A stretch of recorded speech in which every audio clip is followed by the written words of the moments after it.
What is up, Nuggets? It's your boy, Killer Pizza, here with a brand new video for you rascals and rapscallions out there. As always, I hope everybody's having a great weekend, watching some spooky movies and whatnot.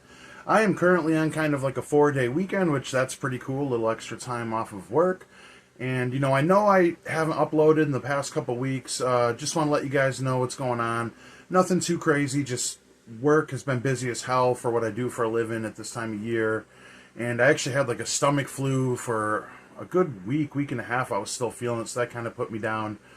And I just been training really hard, working out, trying to get some lbs off me. I was training for this match that I actually had last night at Super Shogun Wrestling Samurai Slam. It was their biggest show of the year, and it was an absolute success. I was in a steel cage match, actually. The first time I was ever in a one-on-one steel cage match. And it was pretty brutal. Got beat down pretty bad. Felt that cage. It's like an old school style WWF cage, too. It was pretty painful, but worth it, an adrenaline rush and everything. I gave Chap Daddy, it was a retirement match, actually. Loser leaves town, and I won, so he had to retire. So the wrestling business lost a really good guy backstage. Very talented guy. All disclosure. I know he's my mortal enemy on screen, but J.J. Hughes was a great guy in wrestling. Good friend of mine outside of wrestling. But anyways, yeah, I gave him a brain buster through a chair that was unfolded last night, and when I dropped him with the brain buster, we crushed the chair, and it took a lot of the brunt on my arms, so my arm's pretty beat up and everything. I slept into like 2:30 today, guys. I didn't get home until almost 3 a.m. It was a good time after the show. Spirits were high, celebration of how great the show went. Big success for the company. We're out back drinking beers, and I actually got to try a Cuban cigar for the first time last night, so that was pretty cool. Not the biggest cigar smoker, but I get what all the hype's about. It wasn't a rough cigar to hit, and tasted very good. So, great night. I'm very sore. After this video I recorded today, I'm not going to do much of anything, but just chillax, like I hope a lot of you guys are doing, because that is what Sundays are for. But anyways, this is a physical media update video. Some of these titles I picked up before the static tape video, so if you want to see the other things I've picked up, go check out that one. But I have 8 titles, and let's get right into it. So the first one I'm going to show you guys is Coneheads. Now, I will agree, not all comedy movies need to go on 4K, and this is definitely one I didn't need to pick up, because I have Netflix. I do stream stuff. I don't have many streaming services. I'm definitely a physical media guy, but I have Netflix to watch Monday Night Raw, then everyone else in my house likes to use my Netflix, which is fine, and I seen Coneheads was streaming on Netflix, so there's no reason for me to buy this. But if I'm being quite honest, guys, the Kino Studio Classics are killing it right now. I finally got down to rewatching Uncle Buck like a week ago, and I forgot how much I love that movie. John Hughes is amazing. And it kind of got me in the mindset, like, I'm grabbing all these comedy movies from the 90s, all these SNL kind of comedies that Kino puts out, because they do such a good job, and these are some of my favorite movies of all time. And I mean, Kino has become one of my favorite labels. But anyways, I watched this, I think, Thursday night, and this was hilarious. I love Coneheads. It's crazy that they kept Dan Aykroyd and, what's her name? Jane Curtin had to keep that voice up, like, all those days they were filming this. I don't know how long it took, but I love this movie. I haven't seen it since I was a kid, but just as amazing as I remember it. The highlight for me is Chris Farley in this movie. So many great cameos, by the way, but Chris Farley being, like, the boyfriend of the daughter, he's so funny in this. Like, I remember the line, he's supposed to fix the car when Dan Aykroyd takes his daughter and all her friends out shopping, and the car's not done in time. The daughter comes up, she's like, how come you didn't get this car done? Gives him all the mumbo jumbo, and he says this like in a way to impress her. He's like, maybe because I was out back finishing a beer. And then the hoagie line, I haven't seen anybody put down a sandwich like that since my mom. But overall, really good movie. This took me back, a good throwback to when I watched all the time when I was a kid. And then next up, I just got this Friday. I finally folded. I'm going to finally check out Sinners. So I've heard a lot about this movie. I knew it would be good just based off who was talking about it, who was saying it was good. Doesn't seem the most interesting to me just because of the time period. I don't really like movies too much that take place way back in the day like that, but all the good things I've heard about this, and I don't have like HBO Max, which this is streaming on, so I had to grab this rather than just checking it out once. I'm not renting shit for like $20. I want the damn physical media. But I've heard really good things about this. He plays two roles, Michael B. Jordan apparently, and it turns into kind of like a From Dusk Till Dawn vampire deal in the second half, from what I heard. So that's all I know, which is a good thing because I would rather go into a movie a little blind. Speaking of going into a movie a little blind, here is one. I was actually going to go to the movie theaters and check this out, and I didn't get a chance to, or I didn't make time to do it, and that is Friendship. Yeah, there was one day I was going to go do a quadruple feature at the movie theater one day. I work second shift, so I can't really go after work, and I don't want to go to the movies before work. It was like a day I was off during the week. I was going to go watch 4 movies in the theater, and this was one of them. And pretty much, what is this? Tim Robinson is trying to become best friends with his new neighbor, Paul Rudd, and Paul Rudd kind of dismisses him after a little bit, and he kind of goes crazy trying to gain his friendship. I did watch the trailer for this, and it seemed kind of unhinged, the direction it went.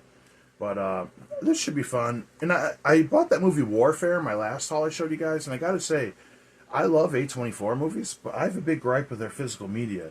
I hate this barcode on the outside because, you know, you want to have the title of the movie on your shelf, which I could do it this way, which is fine, but it's the inside part that's in the sleeve, and the actual sleeve has the barcode on it, and I just don't like the look of that on my shelf. That is a physical media collector nerdy gripe right there, but let me know if that kind of bothers you guys too. And next up, I have Happy Gilmore. See, I was saying Kino was kind of killing it with their Studio Classic lines, and this is another one I really didn't need to buy because I just rewatched this on Netflix before I watched Happy Gilmore 2, which I have a review on my channel about that.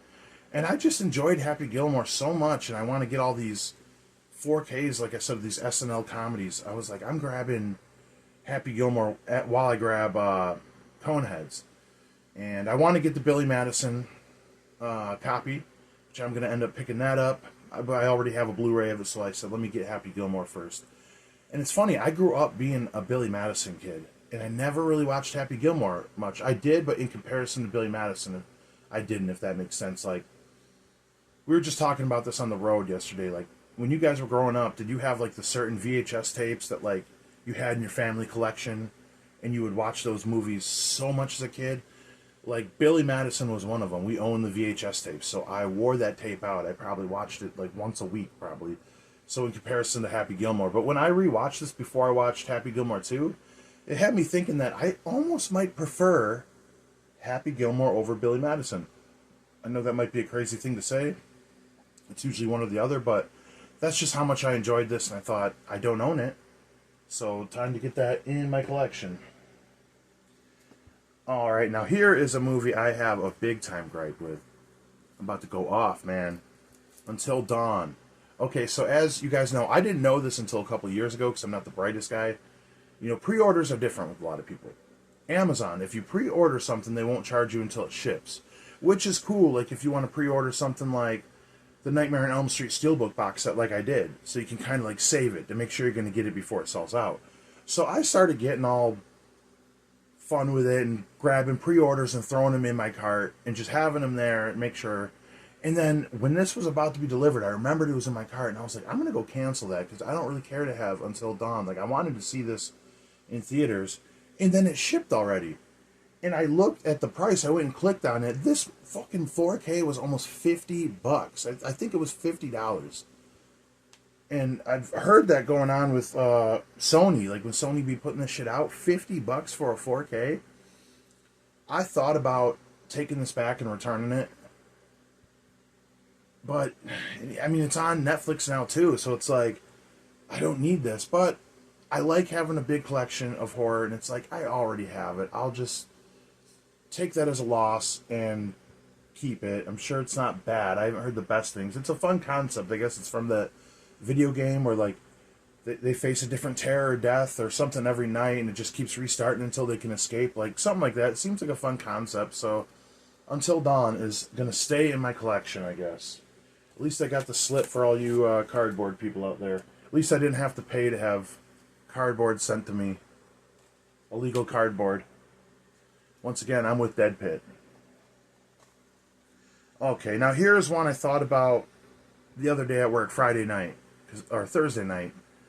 Doesn't really matter, because that's the type of guy I am. I randomly think of movies, and I thought of The Watch. Now, I loved this comedy movie when it first came out. I allegedly got a bootleg at the flea market where I'm from, allegedly, because there used to be a guy there that would allegedly sell movies that were still in the theaters, allegedly, and you could get them. And I used to watch this all the time. A very underrated comedy movie that it seems like nobody really talks about, and that's part of the reason I bought it. I was like, man, I haven't seen that movie in like 10 years. Time to get this. It's like about Ben Stiller, who is very underrated in my opinion. He kind of plays different versions of himself and characters, but he's got a lot of range for the goofy character he plays. But he's a manager of a Costco, and when a night security guard gets killed, he wants to investigate it by making kind of a neighborhood watch with Vince Vaughn, Jonah Hill, and Richard Adoe. I haven't really heard much of that guy since. But I just remember this being absolutely funny. It turns into like an invasion with aliens that they got to fight off and everything. And it's kind of like I haven't seen it in so long, I forgot a lot about it. So during this 4-day weekend, this is definitely one I'm going to throw on because I love a good comedy from this time frame. All right, and next up is the Arrow release of Cobra. This is another one I didn't see for the longest time, and I watched this a while ago because I've had this for quite a while, and I love everything Stallone does. I'm more of it's hard to say. I was going to say I'm more of an Arnold guy, but this is a very underrated movie for Stallone. I mean, the acting is pretty decent in there. They don't go too far into the depth of the characters, but you don't really need to. And what a lot of people say, I'll agree, is true. It's almost like a slasher movie in a lot of ways. Like, there's the scene where these people are coming after Leslie Nielsen, I think it was, like when she's in the hospital, and the guy's like stabbing the knife through the doorway trying to get in, and in between her screams and the music and the intensity, like, that was some of the scariest shit. Truth be told, I was watching this movie at night, and I fell asleep, and I woke up during that scene. I was like, what the hell is going on here? But one of Stallone's cooler characters, and I think the main antagonist is a very scary-looking guy. Good soundtrack, too. And overall, I just thought this was a pretty cool movie. It looked good and everything. I don't know if you necessarily need to upgrade this if you have the Scream Factory release already, but I'm a sucker for Arrow Video. I love what they do. And yes, I ordered the Teenage Mutant Ninja Turtle 4K box set. I ordered off of Arrow, but I did some nerdy shit, you guys. I ordered both copies. I don't ever do. I think that's the first time I've ever done that. So I don't think I have any site exclusives. But I'm such a big fan of Ninja Turtles 1 and 2. I'm like, I had to get that. I had to double dip on that. But anyways, here's the last movie. This was another one I wanted to see in theaters. It didn't stick around long enough for me to check it out. And that is Hell of a Summer. I ended up watching this quite a while ago because I've had some of these movies for about a month. And I actually really like this movie. I've seen a lot of people complaining about it, that like it wasn't bloody enough and everything. But I thought it was really fun. I'm a fan of any horror movie that takes place like in the campgrounds, and I like when they're more comedic. You know, I argue this all the time when people are saying like they don't like horror comedies. Well, in any situation, unless we're talking like some exorcism kind of movie or like Hellraiser, horror movies are going to be funny because like, especially a slasher, because you're going to be acting like you normally would act until the slasher shows up and then things get serious, especially in a camp setting, you know. So it's going to have some funniness in it, which is at the end of the road going to add a little charm to your movie, which this did. There's not really any of these campers that like stood out necessarily as like memorable characters, but it was fun to see them have all the tropes of like Gen Z. They're all obsessed with their phones and social media and everything. That's actually something that applies to the motives and everything to the killers if you haven't seen this. But it's very fun. I like the lead guy here. He's like this camp counselor who's been doing it so many years. He's like almost about to be in his mid-20s and he's still going back to camp, and everyone thinks he's kind of weird for being older and still doing it, but he just loves camp so much.